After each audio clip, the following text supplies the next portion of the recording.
All of us eat variety of food, each having different taste. Some are sweet, some are sour, some are even bitter in taste, है ना? जो sour food होते हैं जैसे खट्टे, जैसे lemon, oranges, curd and all, ये जो sour taste आता है, खट्टापन, from where does that taste come? It comes from the acid which is present in the food. कुछ bitter taste होते हैं. This is due to the presence of the base in the food, right? So what is acid, what is base? Today we are going to study that. So hello, this is Preeti Chhabra and I welcome you all to Learning Never Stops. Today's topic is acids, bases and salts. This is a very important chapter. ऐसे तो सारे ही chapters important है. This year तुम लोगों का जो pattern है question paper का class 10th का first term exams में वो MCQ questions होने वाले हैं, right? Multiple choice questions. तो जब हम ये chapter पढ़ेंगे simultaneously we will be covering some of the multiple choice questions, question form में नहीं, but then I'll be telling you कि कौन-कौन से जो points हैं, कौन-कौन से topics हैं या possible questions हो सकते हैं MCQs के. Now, all the elements they combine with each other in some definite ratio to form some specific ratio to form compounds. Now, these compounds can be classified into three distinct classes. The first class is acids, the second is bases and salts. These are the three classes into which the compounds can be classified. As we have seen कि acid को taste करके हम test कर सकते हैं, right? If it tastes sour, if the solution we are having tastes sour, that means कि that is acidic in nature. If it tastes bitter और अगर touch करके एक soapy touch आए, that means the solution we are having is basic in nature. It's a base, right? But every time is it possible to taste or to touch the acids or the bases? No, because बहुत सारे acids we all know they are very harmful. They cause harm. They can cause harm to our body, right? So किस तरह से फिर हम differentiate कर सकते हैं कि क्या solution हमारे पास है वो acid है कि वो basic in nature है? So for that they can either be differentiated by some characteristic chemical properties which they have, like metals के साथ किस तरह रिएक्ट करते हैं या एक दूसरे के साथ किस तरह रिएक्ट करते हैं और उनकी अपनी अपनी एसिड्स की बेसिस की कुछ केमिकल कैरेक्टरिस्टिक प्रॉपर्टीज होती हैं. उन प्रॉपर्टीज के बेसिस पे वी कैन डिफरेंशिएट कि जो solution we have with us वो एसिडिक इन नेचर है कि बेसिक इन नेचर है. अदर देन दिस कुछ इंडिकेटर्स होते हैं. क्या होते हैं indicators? Now indicators are some chemicals. ये केमिकल नेचुरल भी हो सकते हैं and there are some synthetic indicators also which tell us the nature of the solution on the basis of by means of what? By means of change in color. They show a sharp change in color to indicate, to help us know whether the solution is acidic or basic, right? The most commonly used indicator is litmus. You all must have heard about the litmus paper test, है ना? Litmus paper test के बारे में सबने सुना होगा. Litmus is a natural indicator. So MCQs में, as I told you, we'll be dealing with the questions simultaneously. So it can be asked कि litmus जो है ये एक natural indicator है या synthetic? It's a natural indicator. कहाँ से natural means plant sources या कोई natural sources से जो extract किया गया हो. Litmus lichen plant का extraction है, which is a basically it's a purple coloured dye. जब वो एसिडिक भी नहीं होता, बेसिक भी नहीं होता, यानी न्यूट्रल होता है, एट दैट टाइम लिटमस का colour is a purple dye. It's a purple dye. Okay, slowly as will proceed with the chapter we'll be studying all this in detail, indicators कैसे and about the litmus paper test and all. To give you an idea about indicator, litmus एक बहुत ही commonly used indicator है, but it's a natural indicator. कुछ और natural indicators हैं जैसे turmeric, हल्दी. कुछ सिंथेटिक इंडिकेटर्स भी होते हैं लाइक मिथाइल ऑरेंज. ये एक सिंथेटिक इंडिकेटर है. देन फिनोल्फ्थालिन. ठीक है.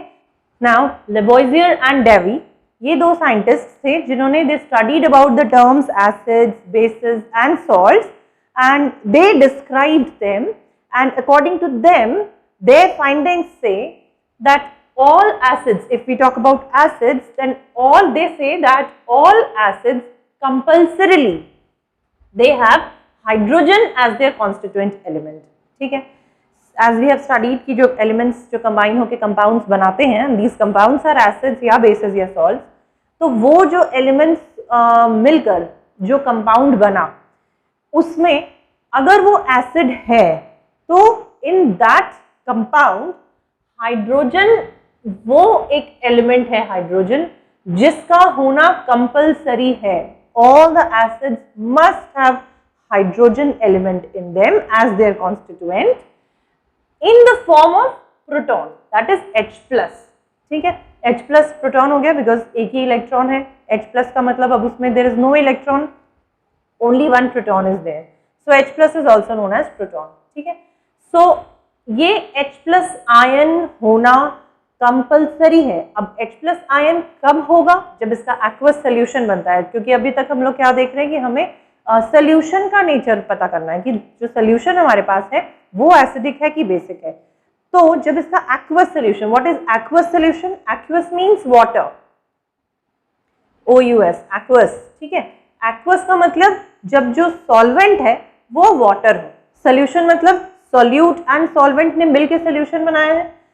तो उसमें जो सॉल्वेंट है यानी जिसमें डिसॉल्व हो रहा है, क्या डिसॉल्व हो रहा है? एसिड का एक्वस सोल्यूशन है ना. तो acid is the solute and the solvent must be water, then we gets the aqueous solution. जब भी आप एक्वस सोल्यूशन पढ़ो तो एक्वस का मतलब होता है जो सोल्यूशन है उसका जो सॉल्वेंट है वो वाटर है. ठीक है, एसिड का वाटर के साथ जब कॉम्बिनेशन होता है तो एसिड आयोनाइज हो जाता है. आयोनाइज होने के बाद, फॉर एग्जाम्पल अगर HCl which is a very common acid, if we talk about this, तो जब ये वाटर के साथ ऐड होगा, ठीक है, इसका जब एक्वस सोल्यूशन बनेगा इस एसिड का, तो ये H और ये Cl अलग हो जाएंगे, आयोनाइजेशन हो जाएगा and will get H+ and Cl- ions. ठीक है, तो ये H+ प्रोटॉन, ये H+ की बात हो रही है यहाँ पे, in the form of proton.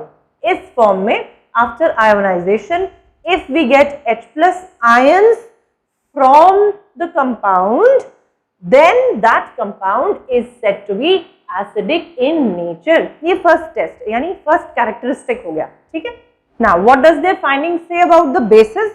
About the bases it is said that जितने भी bases हैं उनमें वो या तो मेटालिक ऑक्साइड है, जितने भी मेटालिक ऑक्साइड है, फॉर एग्जाम्पल से copper oxide, it's a base, या फिर मतलब ये भी हो सकता है बेस, और अगर उस मेटल का हाइड्रोक्साइड हो, जैसे सोडियम हाइड्रोक्साइड. ठीक है, sodium is a metal and उसका हाइड्रोक्साइड NaOH, तो अगर वो मेटल के साथ हाइड्रोक्साइड हो यानी मेटल का हाइड्रोक्साइड हो या मेटल का ऑक्साइड हो तो वो बेसेस होते हैं. And even if it is the ammonia solution, for example ammonium hydroxide, तो वो भी बेस है. अभी हमने एसिड्स में देखा कि एक ही कंडीशन है कि उसमें हाइड्रोजन एज एन एलिमेंट होना मस्ट है जब आयोनाइज होकर उसमें से रिलीज हो हाइड्रोजन आयन यानी प्रोटॉन्स. ठीक है, उसका डिटेल अभी हम लोग देखेंगे एसिड्स का, बेसिस का, सबका, but in general according to their finding एक जनरल व्यू कि एसिड क्या है, बेसिस क्या है, ये इस कॉन्सेप्ट से वो चीज बहुत क्लियर हो जाती है. नाउ सॉल्ट्स क्या होते हैं? Salts are the mixture of, salts जो होते हैं वो कॉम्बिनेशन होते हैं, एसिड एंड बेस का कॉम्बिनेशन होता है. ठीक है, एसिड प्लस बेस. ठीक है, नाउ जब एसिड और बेस मिलते हैं तो दोनों के इफेक्ट्स एक दूसरे के साथ मिलके नलीफाई होते हैं and then we get the salt out of it. ठीक है, ये सॉल्ट्स कैसे बन सकते हैं? नाउ वी आर टॉकिंग कि एसिड और बेस बनेंगे, तो एसिड में क्या होगा? H+ आयन, अभी हमने देखा, एंड बेस में क्या क्या पॉसिबिलिटीज है? Either it can be the oxide of the metal, oxide of the metal, और it can be the hydroxide of the metal, it can even be the ammonia solution. Okay, अगर ion में देखें तो NH4+. ठीक है, इसके और इसके कॉम्बिनेशन से ये बनने वाला है. ठीक है, क्या कंबाइन होगा? एसिड्स में वी हैव सीन क्या प्रेजेंट होता है compulsorily? H+ ion, right. Bases में either it can be what, the metallic oxide और मेटालिक हाइड्रोक्साइड और दीज अमोनियम आयंस. ठीक है, these are non metallic in nature. तो ये जब कंबाइन करते हैं ना तो H+ from the acid, suppose we are talking about HCl. ठीक है, दिस इज H+Cl-, तो ये जो H+ है इसको रिप्लेस करते हैं, यानी इसको हटा के उसकी जगह कौन लेगा? बेस में से द मेटल, ठीक है। मेटालिक ऑक्साइड का जो मेटल होगा ना, द पॉजिटिव आयन, वो इस हाइड्रोजन को रिप्लेस करेगा एंड उसकी जगह ले लेगा। Suppose sodium hydroxide we are talking about, metal ion, metallic hydroxide, sorry. तो इसमें जो मेटल आयन है Na+, that will take the place of hydrogen, it will replace hydrogen और खुद उसकी जगह लेके इट विल बी NaCl, और NaCl इज अ सॉल्ट, है ना। This is a very simple example which all of us know, NaCl salt, right? ये NaCl salt कैसे बना? एसिड और बेस के कॉम्बिनेशन से, जहां पे NaOH सपोज सोडियम हाइड्रोक्साइड और सपोज HCl, ठीक है। H+ को Na+ ने रिप्लेस किया and it took its place to give a new compound now which is a salt, right. उसी तरह से अगर कोई मेटल ऑक्साइड है तो उसका भी जो metallic compound, the metallic element है, that will replace the hydrogen ion from the acid, it will take its place and will get a salt, okay। Similarly ये दोनों के metals and यहाँ पे this NH4+, ये itself एक positive ion है, this will replace hydrogen and this is a non-metallic ion, okay। So this was some very basic information about what is acid, what is base, what is salt, but there is a lot to study in each topic. Let's start studying each topic in detail one by one. Let's start with the acids first, okay? Now this word acid, it came from a Latin word. What is the Latin word? It is acidus, ACIDUS. This is also an important question. Acidus, what does this mean? This means sour. We just now saw कि sour taste of the food is due to the acid present in it. So acidus in Latin means sour and acid word इसी acidus word से आया है ना। बहुत सारे food जो sour taste करते हैं वो अलग अलग एसिड के प्रेजेंस की वजह से करते हैं ना। अलग बहुत सारे टाइप के एसिड्स हैं, अलग अलग एसिड डिफरेंट टेस्ट प्रोवाइड करते हैं उन फूड को। ये होते हैं नेचुरली अकरिंग एसिड्स, ठीक है। Some of the naturally occurring acids are, you can see here, these are some of the naturally occurring acids जो different foods में होते हैं, ठीक है। Now एक example देखते हैं। Suppose we are talking about HCl as the acid, अगर उसका aqueous solution बनाया जाए, यानी water में ही ये dissociation possible है, अगर उसका water में इसका एक solution बनाया जाए, what will we get? H+ plus Cl-, this is what we studied. So does this mean कि solution में we'll have proton ions? No. This is the most important point which you must know कि though this acid gives H+ ions in water, this is correct, but the most important thing is कि ये इतने ज़्यादा reactive होते हैं, इतने ज़्यादा reactive होते हैं कि ये इंडिपेंडेंटली एग्जिस्ट नहीं कर सकते। This is very important. These cannot exist independently, बिल्कुल भी नहीं। जैसे ही ये रिलीज होते हैं वाटर में, ये जाकर कंबाइन करते हैं वाटर मॉलिक्यूल के साथ, which I had already taught you when we had done that polar and non-polar compounds। उसमें वाटर के पास पोलैरिटी है ना। ये H+ आयन जाकर वाटर मॉलिक्यूल यानी एक्वस सॉल्यूशन में प्रेजेंट वाटर मॉलिक्यूल्स के साथ तुरंत कंबाइन करते हैं। That means independently if we say कि एसिड का एक्वस सॉल्यूशन बनता है and if the question asks कि what do you get, which positive ions you get, are they hydrogen ions और some other ions? So hydrogen ion जरूर furnish करता है, जरूर रिलीज करता है ये एसिड। कोई भी acid, any acid, even if you talk about HNO3, nitric acid, कोई भी H2SO4, जितने भी ये एसिड्स हैं जिसमें हाइड्रोजन कंपल्सरीली एक एलिमेंट है, एक कॉन्स्टिट्यूएंट एलिमेंट है, ये भी जब इसका एक्वस सॉल्यूशन बनाओगे आप H2O में इसको मिक्स करोगे, what will you get? H+ plus NO3 minus, right. ये H+ वहां पे भी रिलीज होगा, मीन्स किसी भी एसिड की आप बात करो वहां पे H+ रिलीज होना ही है, बट वो तुरंत वाटर मॉलिक्यूल के साथ जाकर कंबाइन करते हैं। And what do you get when water is combined with proton? You get hydronium ion. Hydronium ion H3O+, H2O का एक हाइड्रोजन आयन और आके ऐड होगा and it will become H3O+. ये होता है हाइड्रोनियम आयन. तो this hydronium ion is the only positive ion which is present in the aqueous solution of, I mean acid aqueous solution. Okay, ये hydronium ion को आप OH3+ भी लिख सकते हो बिकॉज बेसिकली क्या ऐड हो रहा है, H2O तो न्यूट्रल था, है ना. ये हाइड्रोजन का जो H3O+ में जो ये पॉजिटिव चार्ज आया है that is due to the hydrogen. हालांकि इस तरह ही लिखते हैं इसे H3O+, बस ऐसे भी यू कैन राइट, ये भी रॉन्ग नहीं है. Okay, so this is hydronium ion. This is also called as hydrated hydrogen. ठीक है, ये जो हाइड्रोजन है ये वाटर के साथ ऐड हुआ. अब ये हाइड्रोजन हो गया क्योंकि ये वाटर इसके साथ आके कंबाइन हुआ या ये वाटर के साथ कंबाइन हुआ, तो ये हाइड्रोजन बन गया हाइड्रेटेड. क्योंकि वाटर के साथ कंबाइन हुआ तो ये हो गया hydrated hydrogen. Clear? This is very very very important I would say. Okay, now acids को बहुत सारे वेज में क्लासिफाई कर सकते हैं. जैसे here we can see they can be classified depending upon their source, है ना. वो एसिड कहाँ से, क्या सोर्स है उन एसिड्स का. बहुत सारे टाइप के एसिड्स होते हैं. Depending upon the sources acids can be divided into two types. एक होते हैं ऑर्गेनिक एसिड्स, एक होते हैं इनऑर्गेनिक. इसके अलावा भी, सोर्सेज के अलावा भी क्लासिफाई किया जा सकता है एसिड्स को डिपेंडिंग अपॉन देयर बेसिसिटी. ठीक है, वो हम लोग नेक्स्ट देखेंगे. तो अभी देखते हैं कि depending upon there sources acids can be divided into organic sources and inorganic sources. दो टाइप के एसिड्स होते हैं. ऑर्गेनिक वो एसिड्स होते हैं जो नेचुरली, जैसे ज्यादातर प्लांट से एक्सट्रैक्ट किए जाए, तो वो जो नेचुरल सोर्सेज में एसिड्स होते हैं उनसे जो एक्सट्रैक्ट किए जाए या उनमें जो मिले पाए जाए, those acids are the organic acids.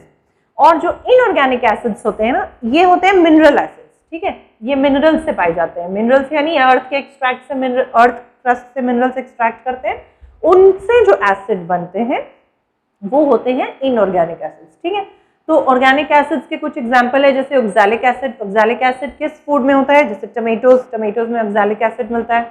Then acetic acid, ये तो बहुत कॉमन है. विनेगर जो हम लोग खाते हैं, चाइनीज फूड वगैरह में डालते हैं, और भी विनेगर विच इज यूज्ड, तो वो एसिटिक एसिड होता है. उसमें CH3COOH, this oxalic acid is COOH2. Formic acid, formic acid जब मधुमक्खी बीज जो स्टिंग करती हैं या चींटियां काटती हैं तो कितनी जलन होती है ना, तो वो that is due to the presence of एक एसिडिक फीलिंग आती है कि कुछ जल रहा है. दैट इज, यानी बीज के स्टिंग में तो ये बहुत ज्यादा जलता है. वो कौन से, वो जो जलन होती है that is due to the presence of an acid. कौन सा एसिड है वो, फॉर्मिक एसिड, COOH. ठीक है, तो ये कुछ ऑर्गेनिक एसिड्स हैं जो प्लांट है नेचुरली, मतलब एग्जिस्ट करते हैं नेचर में.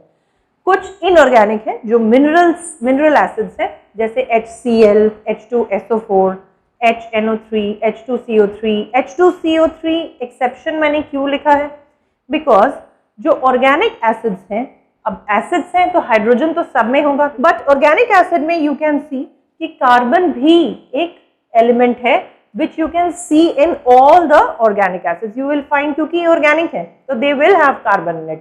Other than carbon, oxygen भी होता है उन acids में जो organic होते हैं. ठीक है, लेकिन inorganic acids में carbon नहीं होता. ठीक है, carbon element is not present in the inorganic elements. And the very important point is, जहाँ पे भी बेटा exception देखो वो important है, समझ जाओ. और अभी जो MCQ क्वेश्चन पैटर्न है इसके लिए तो बहुत ज्यादा इंपॉर्टेंट है. ये एक्सेप्शन क्यों है, because you can see this is H2CO3, H2CO3, you find a carbon here. Okay, and we are saying कि इनऑर्गेनिक यानी मिनरल एसिड्स में कार्बन नहीं होता, बट दिस H2CO3 क्या है, H2CO3 कार्बोनिक एसिड.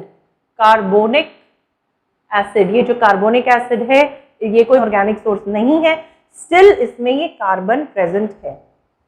ठीक है, so this carbonic acid is an inorganic acid, and two inorganic acids do not have carbon as an element in them, this having a carbon element in it still is an inorganic acid.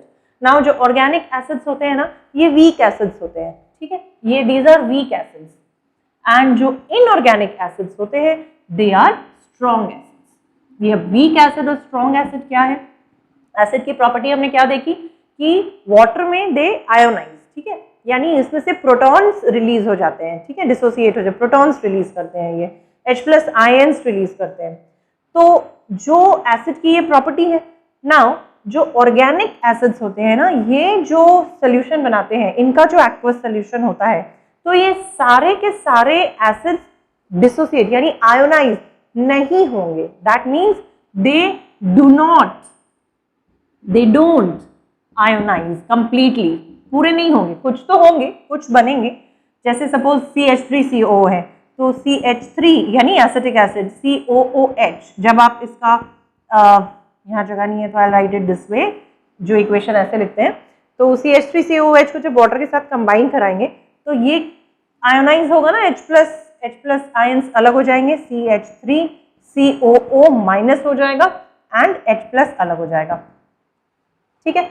तो ये जो H+ ion separate हुआ है, ये इसका dissociation complete नहीं होगा। That means उस एक्वस सोल्यूशन में कुछ नेगेटिव आयंस होंगे, जो कि ये है CH3COO माइनस, कुछ ये पॉजिटिव इस तरह तो नहीं रहेंगे, भी हमने तुरंत अभी देखा था कि ये H+ वाटर मॉलिक्यूल के साथ कंबाइन करके हाइड्रोनियम आयन बना लेंगे। दैट मीन्स कुछ ये नेगेटिव आयंस मिलेंगे, कुछ हाइड्रोनियम आयंस मिलेंगे, ये नहीं मिलेंगे, एंड कुछ इंटैक्ट मॉलिक्यूल्स भी मिलेंगे ऑफ दिस एसिड, ठीक है।